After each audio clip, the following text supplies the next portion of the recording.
Powerful guys right here, man. They really kind of opened my eyes to a lot of different things, and I want to let them know, man. I like these guys. I'm not gonna flex with you. You know what I mean? Hopefully they can inspire somebody else. You know, within the, Yeah.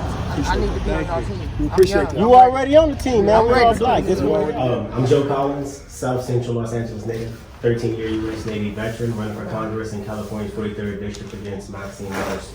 We saw what happened with Mr. Floyd, and that seems to be prevalent, especially here in Minnesota, but across the country at a considerably less lower rate than what happens here. That's reported.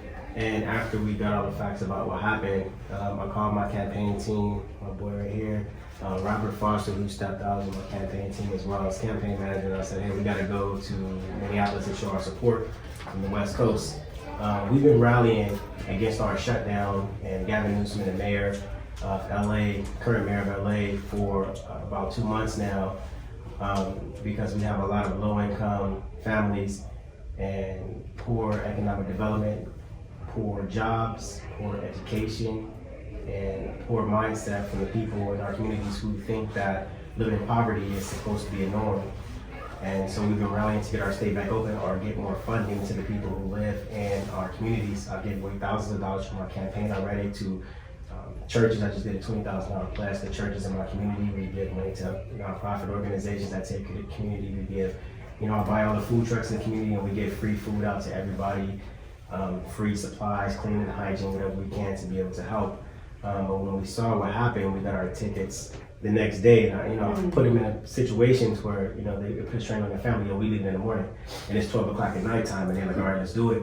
But we came out here to show our support. We even extended our trip another day so we can be able to do something tomorrow. Because, tearing down the city is one thing. But, even when I heard the president say, when looters loot, we're gonna shoot, or some dumb stuff that he said like that, which I kind of got pissed off until I actually went down to your city and saw who was looting. And that's not us. Right. And that's not anybody in your community. I see the BMWs and the vans pull up organized and they're stealing your stuff. So the president ain't shooting us. You know what I'm saying? He's shooting whoever these guys come in with the mask, writing A's and, F the police and all this stuff. My biggest thing, especially running against Maxine Waters, I'm sorry to take so much time, and I'll take a stance to run against any career politician, is because after a while you become complacent with not having to do anything for the people in our communities. And when this becomes a norm, it becomes a problem, right? And I understand that a lot of people, blame the police for what happened. But from a deeper perspective, I don't blame the police for what happened, because the police are only doing what their job is, and that's law enforcement. But we have to look at a deeper picture. Who are writing the laws? How long has these laws been in place? I mean, we have the crack law, we have the 94, 93 crime bill, we have the war on drugs, we have the child support laws, we have all these laws that were put in place to separate the black man from the home and impoverish our cities and kill our people. And so, if I am going to be the person to blame, I'm going to be the person to blame that institution. But I can't blame the institution without becoming part of the solution, right? So that's why I decided to take a stand and run for Congress, because somebody has to replace these laws. The definition of insanity is doing the same thing over and over and over again, expecting a different result. So if we can continue to elect the same people in office, knowing that they've done nothing to repeal these laws that are used to attack our people, we still subjecting ourselves to the same treatment regardless of who in office, whether it's Barack Obama or whether it's Donald Trump. You know what I'm saying? Because if these people actually gave a damn about us, they would remove these laws that target us. And that's how I feel. So we need to get our young people taking leadership roles in our community, taking these political positions, regardless if they want to be involved in politics or not, so we can rewrite our history, rewrite our laws, so we can stand on equal footing. Civil rights was good, but we should have been fighting for human rights. That's right, man. Let me say this to you, that first of all, I'm honored for this reason. Many of the people I started with are dead and gone, and did not live to see a generation who was willing to follow in our footsteps. Never take for granted when you talk to the elders who survived. Nothing was done. Amen. I'm going to start with giving you an example before I give you anything else.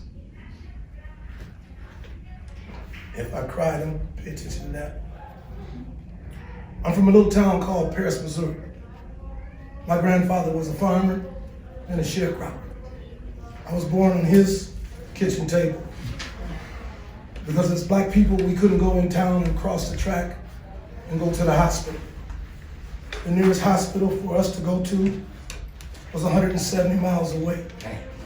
My mother lost a lot of her family trying to get to that hospital. And she lost my 3 first sisters and brothers because not able to get to the hospital. I grew up where you couldn't go inside any places. Grocery stores, clothing stores, any places. The movie show, swimming pool, the park, or the library. You could not go to any public schools, whites only. At 9 years old, I had a problem. I'm uptown, it's 110, 115, and I'm passing a water seat. And I said, Mom, I need a drink of water, I'm hot. I didn't know then, but it was the turning point of my life. I said, but Mom, I'm thirsty. Son, that's for white only. You can't have that water. I don't know where it came from, but holding her hand, I looked up. I said, Mom, when I get big, I'm gonna drink that water. I meant that in my heart. When I became a cub, I was playing baseball with little black kids. Most of them were my cousins. We became the first best team of kids in the whole area of all the surrounding towns. The white people decided, let's match our best kids team to them. We broke out on a 12-point lead. The game was over when you shut them down. The white adults got up, pushed the bullpen over, came out with axe handles and bats because they thought they might lose, and began to beat the black children. As we ran from the state fairground, we got to the covered bridge and they had put a pickup truck and blocked the bridge. You had to choose to take the whooping or get in that water with them black moccasins and try to get across that Missouri Salt River. Many of us took the river. My uncles played baseball in the Negro League, so my number one love was to play baseball. I never played another game of baseball after that happened. When my mother came to Minnesota, we thought we were going to a better life. Where Glenwood Avenue is, black people live south of that avenue down to Bassett Creek. They were not allowed to cross Ocean Highway. The first blacks that crossed Ocean Highway were in public housing.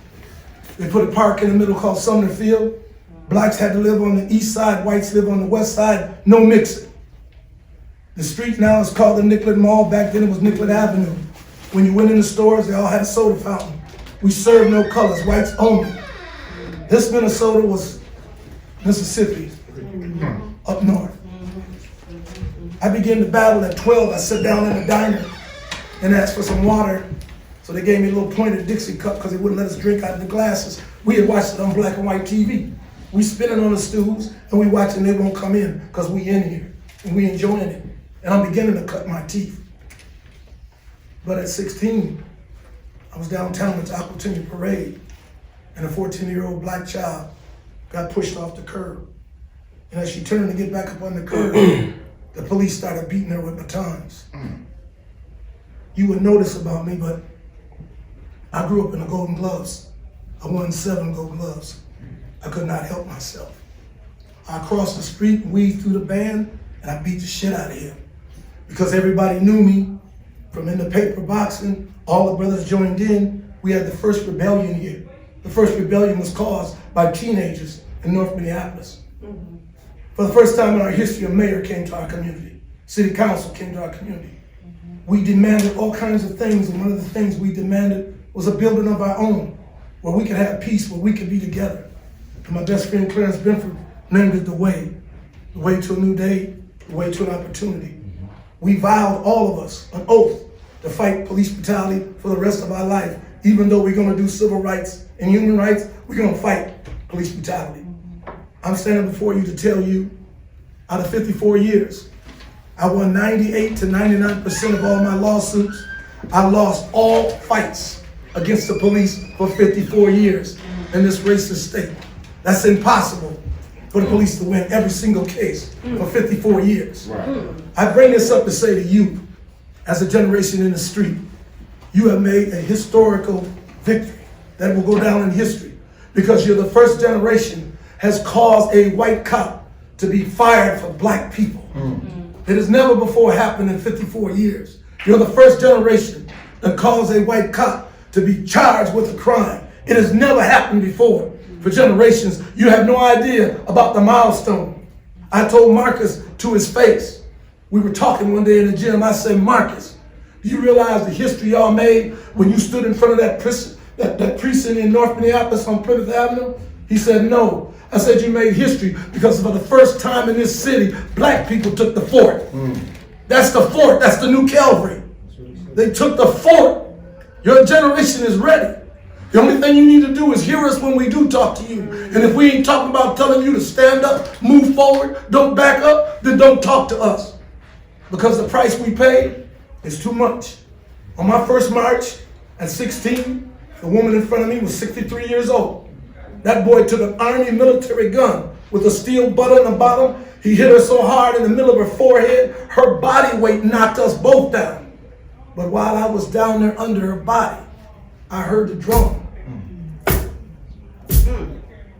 When I saw her again, she had a metal helmet for the rest of her life. I've got so many memories of our suffering and our pain. Clearly, let me tell you something. Yes, we jumped in the civil rights movement, but we jumped out in 1968 and we never went back because of what he said. The only mistake that Martin Luther King made, he let that dog, Johnson, convince him that we needed civil rights.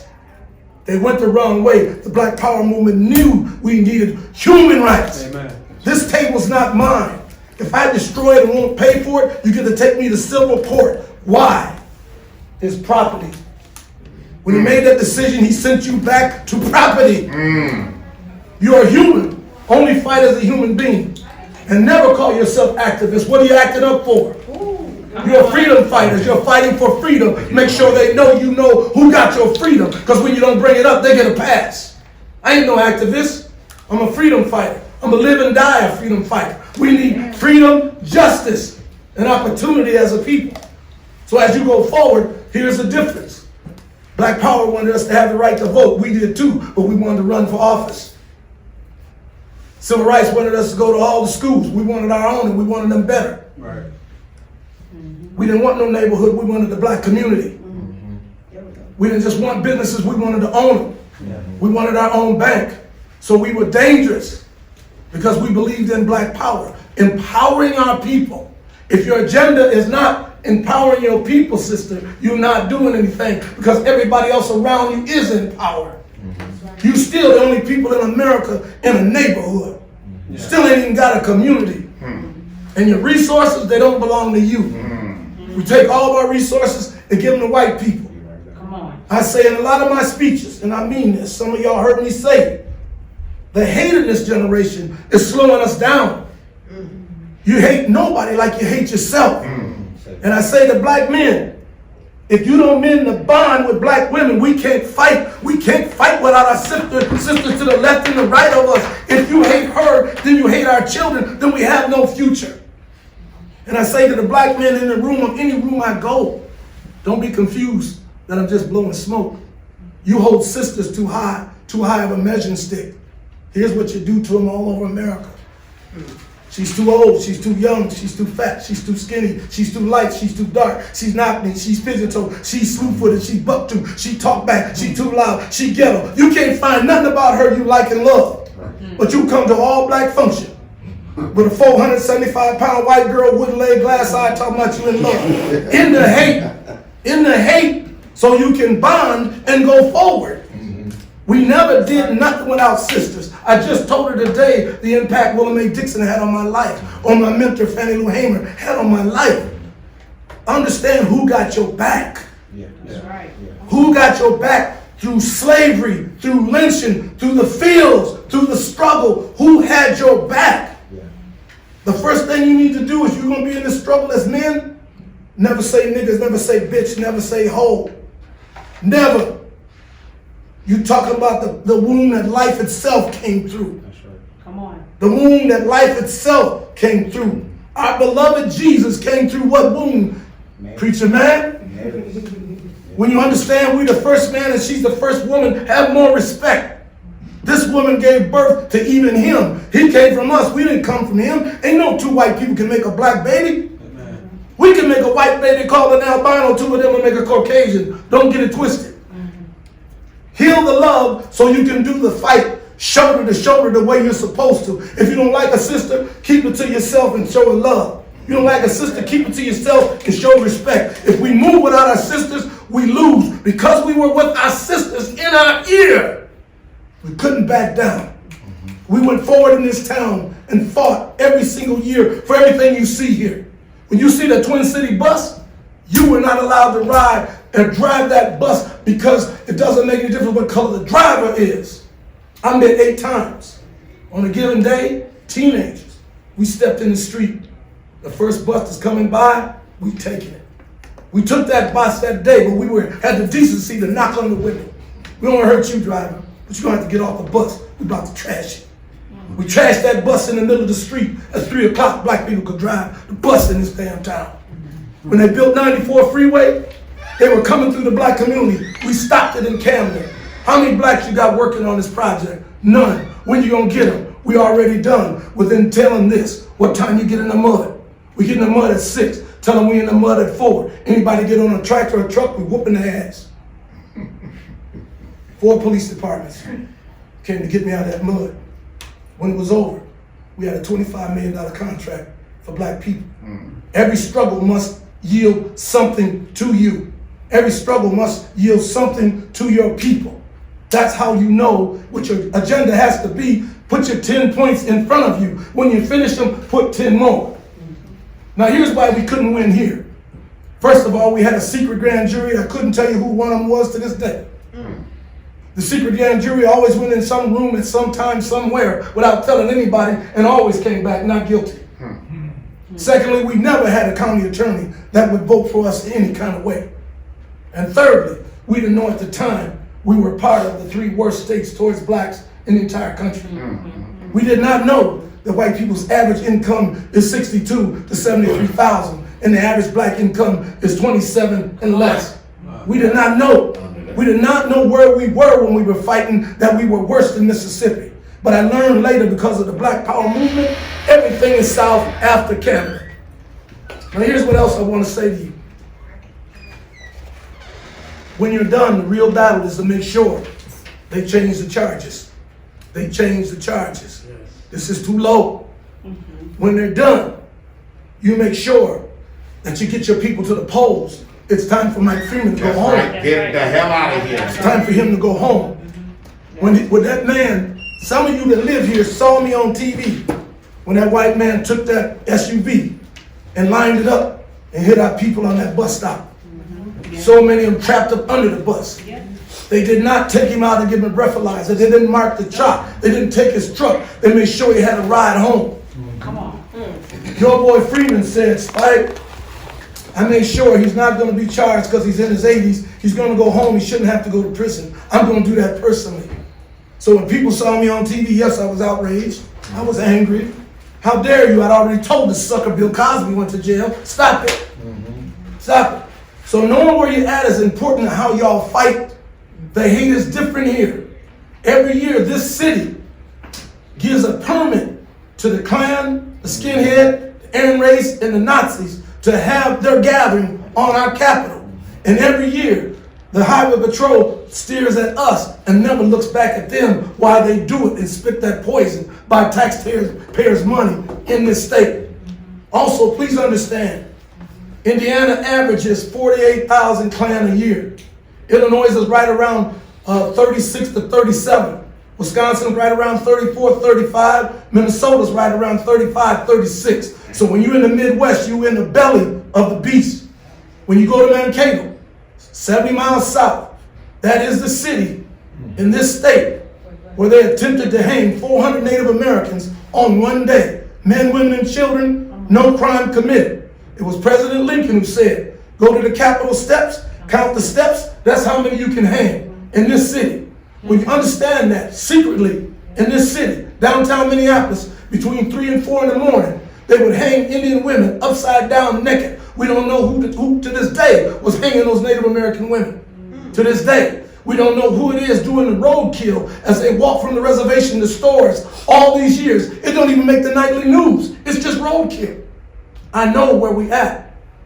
When you need to talk to elders, you come to us and you talk to us, so you know this beast and you know how to come at this beast, because you'll give up the first time he does something to you. I'm a man that survived being shot at 9 times. One time point blank. On that day I shot 4 people. Point blank. Now I'm going to tell you why I'm going to tell you the story. Watch this. Clarence Benford, Bubby Russell. I see the Ford coming. I see it as a Confederate license plate. I'm watching him because he's slowing down. The minute he pulls up to me, here nigga, I got something for you, and he lets go. I had on a waist length trench coat. The power spin me around, but I had enough about me to rip my gun off as I was spinning. When I came out of it, I hit the one in the back seat who hit me. I knocked him over on that one, and I hit him and tore out this part of his shoulder. I turned over here, and I tore out this boy's shoulder blade. I tore out the driver's shoulder. He began to run. Benford takes the .357 Magnum, blows the trunk over the car. Bubby knocks out both tires on this side. He's running on sparks and rims. Now here's why I'm telling you the story. I put my guns up because I'm going to go to jail and they're going to have to release me for self-defense. I waited all that day. I waited all that night. I waited all that week. I waited all that month. It's 2020 from 1968. Ain't no white folks come to get me. Who does that tell you that was? Them people. Who cleaned that up? Them other people. How did they disappear? Where did they go? I'm saying that to say to you how serious they are. Yeah. You hear me? How serious they are. And when you ain't that serious, don't do this. He ain't got no room to let the slave go. He ain't got no room and he ain't got no need for you if you ain't gonna be the slave. Be as serious as he is. Donald Trump ain't the first to spit what he's spitting. They're all spitting it. And they coming. Are our young people ready to protect our women and children? They coming. You brothers get in shape. Leave the dope alone, leave the alcohol alone, leave the cigarettes alone. Learn how to survive. They coming. They've got so many organizations that have been in the woods since the 60s with these military things with their wives and kids ready for you. I had so many guns pulled on me any and every way. Hell, I had to fight in the damn courthouse. Physical. Do y'all understand what I'm saying to you? Yes, sir. And all I was fighting about was freedom. I see you as our warriors. It don't matter if you're male or female. Now I'm gonna tell you why. Everybody in here got the blood of the warriors from Africa. Say that. Don't you get it twisted. You got the blood of the warriors from Africa. And that's why brothers don't understand when you accidentally rub a sister wrong and she's up on your chest. You don't understand why she ain't backing up about what she got to say to you. Hey, girl, get back off me, girl. What you don't do. You know what I'm saying? You don't get it. That's Right, boss. It's the same blood. Come on now. It's the blood of our people, the warriors in our people. She's challenging you because she can. She's challenging you because she ain't afraid. She's speaking up because she want to. Yeah. Come on. We see that as weakness. No. Don't run and get no weak sister who's retired. You just found my wife up. Go get that lion. Go get that lion. Go get that lion so that lion can breathe on your children and guarantee the next generation will be lions. Amen. That's right. Come on. All of y'all need to be warriors. We what? At war. Yes. Break it down. What's in a war? Huh? People getting hurt. People getting killed. Prisoners of war. Who's in prison? We at war. So my message is for the warriors. Stay loyal and responsible to each other. Learn how to love each other. Leave all hate alone. If you see a white person and he's in the mix and he's with you, that's your brother. If he ain't in the mix and he ain't with you, don't worry about it. Because when we did the Black Patrol, and I'm going to close with this, Minnesota has the ability to control everything that went in and out of this state back then. So the world thought it was a liberal state. When Martin Luther King died, I got a book and I might even do it as a movie, depending on who comes to me first. They felt we had no leader and they attacked the black community every day. We organized what's called the Black Patrol. We fought back in a race war in Minneapolis for 91 days. And nobody in this room ever heard about it. That's how thorough Minnesota is. When they hit the south side, Reverend Stanley King from Sabanthony came over. How can I put together Black Patrol? We got his ready. When they hit the Indian community, Clyde came from AIM. We got the Indian Patrol. We fought back with guns 91 days. When you getting 70 to 80 bullet holes in your car as you ride by and try to shoot, I ask you the question again, who cleaned that up? And I'm not trying to scare you. I'm trying to get you to keep it real. Right.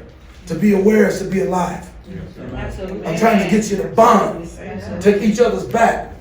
And most importantly, because this happened to me, stay away from rumors and lies. Come on. Stay away.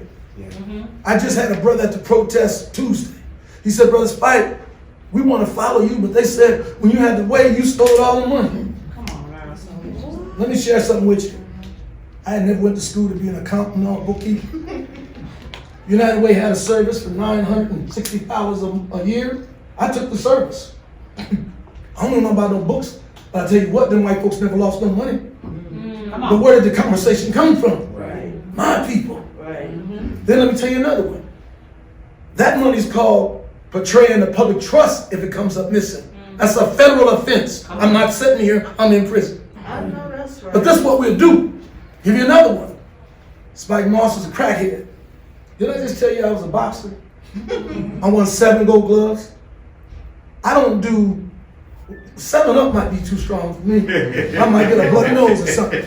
You look at that man that don't smoke, don't drink, don't do drugs. You ain't gonna win 7 gold gloves. Do you know you can box your butt off? But I'm telling you, when you get to the finals, you're gonna meet the warrior.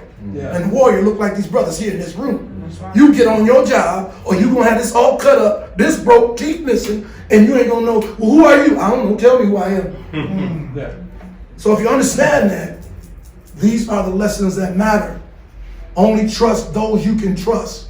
If you come into the circle, don't be a person you can't trust. Learn to love, honor, respect each other so you can protect each other. And if somebody approaches you outside your circle to say something about one of you, that's your job to check them. That's right. That's right. On the spot. Mahmoud said, and y'all proved it today, he said it's lonely at the top. He said, the day will come at the top, you can't trust anybody. It might be your own mom. You might be your own mama. He said it's lonely at the top. Y'all are at the top. What you will witness is this. Every one of you. Because we can see you, you will witness jealousy and envy coming at you. Who you think you are on TV, who you think trying to run something. An old African proverb. Never allow ignorance in the circle. That's right. That's right. Never That's allow, right. repeat that. Never allow ignorance in the circle. That's how you make it. Bond. That's right. And if you can't bond, go home. That's right. Bond. Amen. All those brothers was kids, but they all had each other's back when we made the Shaka Zulu Warriors, the Black Patrol, the Soul Patrol. Bond. I caused the brothers in prison to bond. Otherwise, you'd never see no black guards in the prison of Minnesota. On a given day, I ordered all brothers to sit down and don't come out of their cells because they were getting abused by white guards. I did 3 prisons a week for 39 years. You can bond anywhere, is my point. You can be loyal anywhere. So I want the men in here to stand up. Repeat after me. Sisters, I apologize I apologize for any mistakes I might have made coming your way. for any mistakes I might have made coming your way. Allow me Allow me to learn to love you, to learn to love you, and may that love last and may that love last the rest of our lives. the rest of our lives. Thank you for your time. Thank you.